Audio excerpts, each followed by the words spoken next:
My name is Morgan Greenseth. I teach Feng Shui. What I'm going to teach today in this class is just a brief introduction to Feng Shui and how to sense the energies of space, how to work with them, both in your home and as well as when you're traveling. And then we're also going to learn how to make a kit, a little Feng Shui kit that you can take with you when you travel.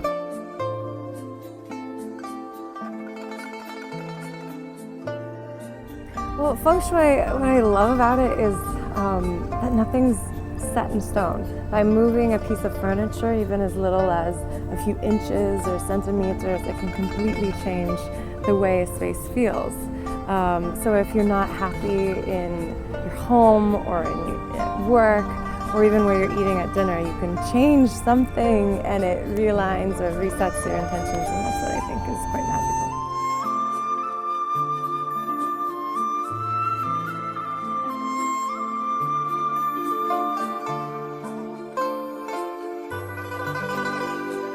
First thing is get rid of your stuff.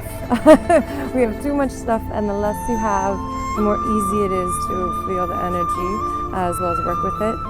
And with that is just simplify your life. The simpler things you have, we can place them in different areas and align them so that they benefit both you and those around you.